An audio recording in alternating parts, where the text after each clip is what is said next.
ধৈর্য ধরে আসলে খারাপ সময়টা পার করতে পারলেই এগিয়ে যাওয়া সম্ভব। হ্যালো এভরিওয়ান, আসসালামু আলাইকুম। আসলে কে কি ভাবলো আমাকে নিয়ে সেটা না ভেবে নিজের ভালো লাগাকে আসলে প্রাধান্য দেওয়া উচিত। নিজেকে ভালো রাখার সিক্রেট উপায় কি জানেন?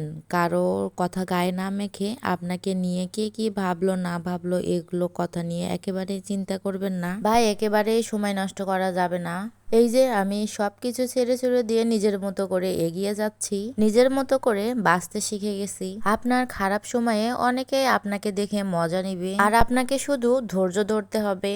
ধৈর্য ধরে ওই খারাপ সময়টাকে পার করতে হবে। আর কারো কথা গায়ে মাখা যাবে না। মানুষ তো নানান জোরে নানান কথা বলবে, এগুলো আসলে কোনো গায়ে মাখাও যাবে না। যাই হোক, শুরু হয়ে গেল আমার নতুন আরো একটা সকাল। আমি প্রতিদিনের মতো রান্না করতে চলে আসছি।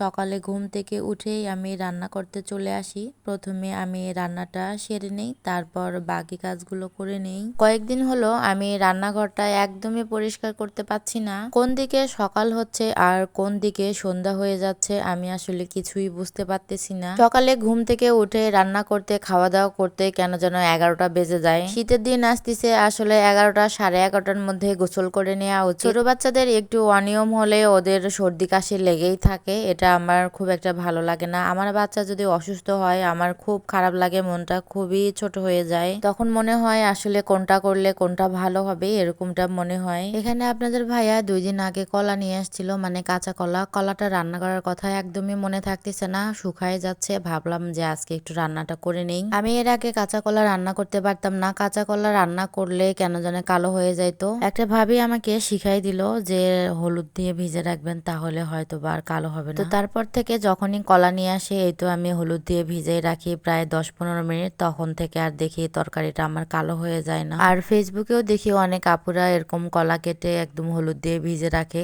ওদের তরকারিও কালো হয় না। তো এটা দেখে মাথায় আসলো যে আসলে কলা কেটে হলুদের মধ্যে ভিজাই রাখতে হবে।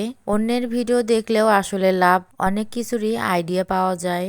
আমি অনেকদিন পরে এই তরকারিটা রান্না করলাম, মানে কলা দিয়ে ঝোল রান্না করলাম। কলার ঝোলটা আসলে অনেক মজাই হয়েছিল, আমার তো খুব ভালো লাগছিল। আমার বাচ্চাটা একটু অসুস্থ, এই জন্য বললাম যে আসলে আমি একটু খারাপ সময় পার করতেছি। আমার মেয়েটা কোলে উঠতে চাইছিল, আমি নেই নাই, এসে দেখি সোফার উপরে ঘুমাই গেছে। রান্নাঘরে কাছে আসতে চাইলেও ওকে কাছে রাখি না, কারণ কখন যে তেল ছিটে আসে বা কখন যে গরম পানি ছিটে আসে ওর গায়ে। টিভিটা অন করে দিয়ে ওকে আমি বলেছিলাম একটু বসো, টিভি দেখো। এসে দেখি ও সোফার উপরে ঘুমাই গেছে। আসলে এসে দেখে খুবই খারাপ লাগলো। পরে ওকে সোফায় থেকে আবার বিছানায় বালিশে ভালোভাবে শুয়ে দিয়ে একটা কাঁথা গায়ে দিয়ে দিছি।